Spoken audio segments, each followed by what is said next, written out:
Hey everyone on YouTube, and for those of you who even watch from my Facebook groups, what I want to share today is about when I deconstructed from all manner of religion. It was to determine my own sovereignty and my own freedom. I got tired of listening to a narrative that someone else was trying to perpetuate into my life and have me believe, and I let it all go. But I didn't stay there. I didn't stay and belabor the point of being in that deconstruction from any religion or any belief system and stay there and just kind of make it a platform. I want to forge ahead. I want to walk ahead. I want to move into the great unknown. So these beliefs that I'm gaining, I'm walking through. And so I started wanting to do a little bit shorter videos on YouTube to show you some of the things that I'm learning out of my own deconstruction, and they're applying to my real life, my individual life. So I've called this I'm Abundant. Is that true? What if we move beyond the reality or beyond the words into reality? What if that becomes a reality rather than constantly pontificating through the words? So to show you how off the cuff it is, I wrote this morning, and I want to share this with you to encourage you that to be brilliant, you are abundant. And what I want to encourage you with is that everything that's resident in the field, everything, you came from the divine mind. You're incarnate in time for such a time as this. So everything you are, there is a resident potential in the field, and it's solely suited to you, and that potential comes down into possibility and then manifestation. But it's uniquely suited to you, and you don't have to hustle. You don't have to strive to be an influencer. All you need to do is follow your heart.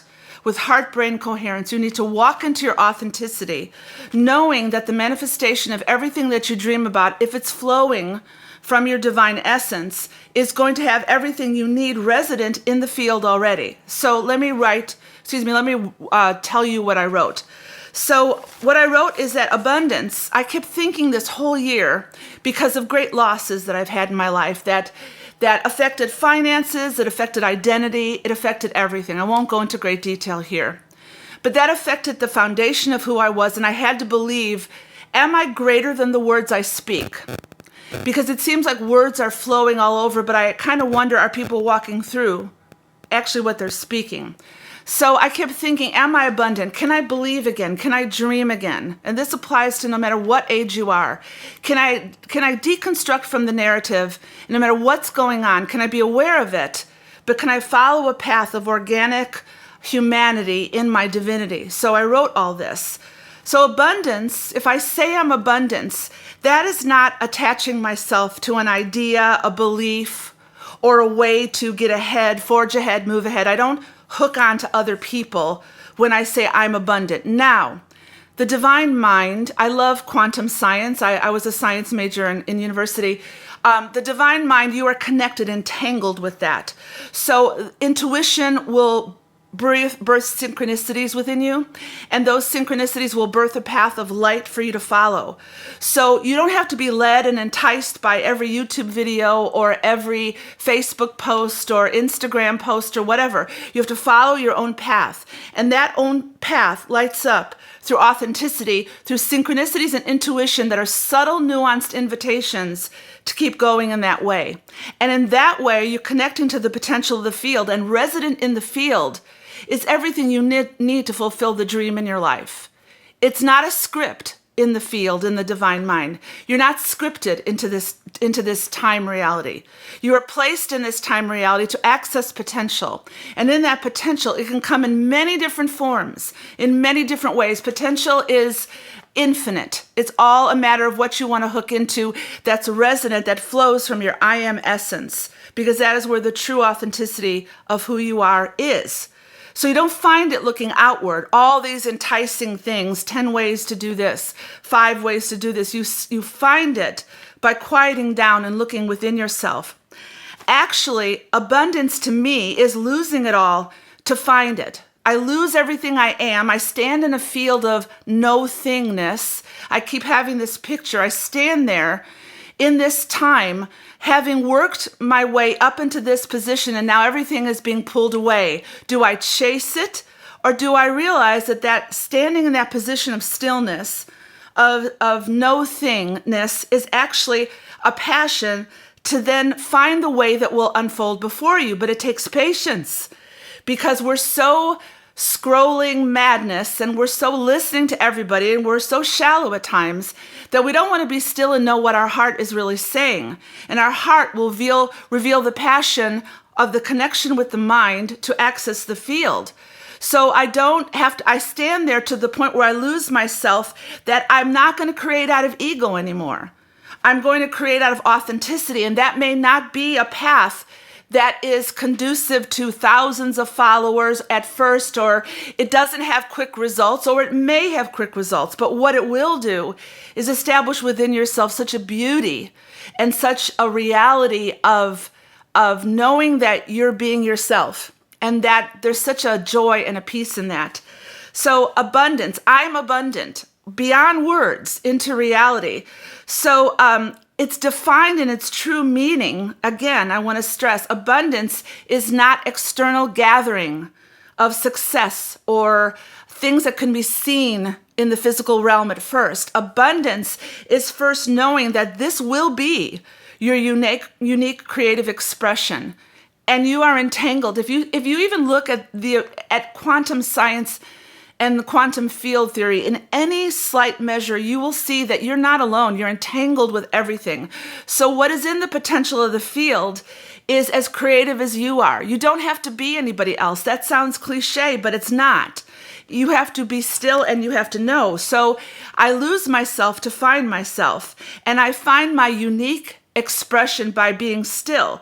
So I am entangled in the divine mind. The energy signature which births me into this reality is very unique. It's unique for all of us. And yet, if you look around, the dehumanization going on this planet right now in every form is just contributing to a narrative of lack, a narrative of fear, a narrative of anything other than being yourself. You shouldn't have to fight to be yourself. If you're fighting to be yourself, you're not really checking in what's going on inside of you, because that will flow effortlessly through total surrender to what the universe speaks to you or what God speaks within you.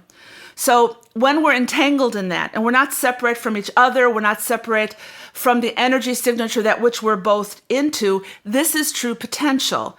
It's like we're standing in a room where the ceiling is opened up and we're looking up.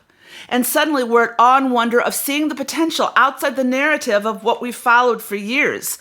And that true potential then calls to us and says, can you believe? Look at the possibilities. And then ideas come. And in those ideas are birthed through manifestation.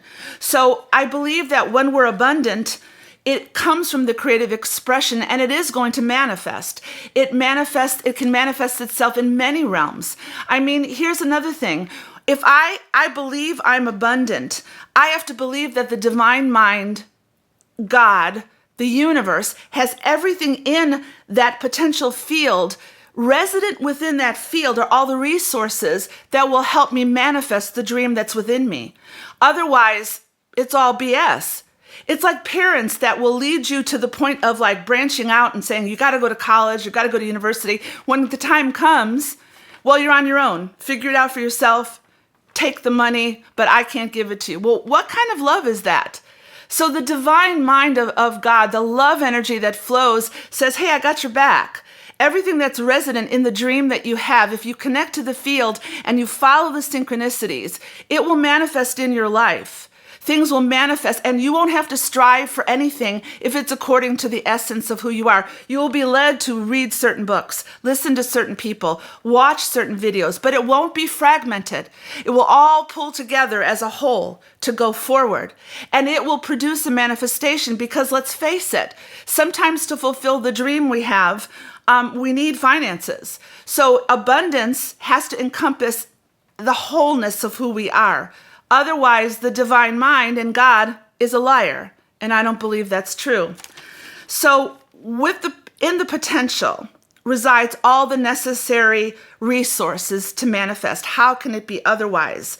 So whatever you're doing to try to strive, in actuality, if you look closely, we've been programmed within possibly a simulation to follow a narrative that doesn't necessarily fulfill the desires of your heart. Now, I love encouraging the 30s and the 40s and the 50-year-olds. I love encouraging everybody, but my heart is to make sure that with all the chaos going on in the world, that you don't have to lose your dreams.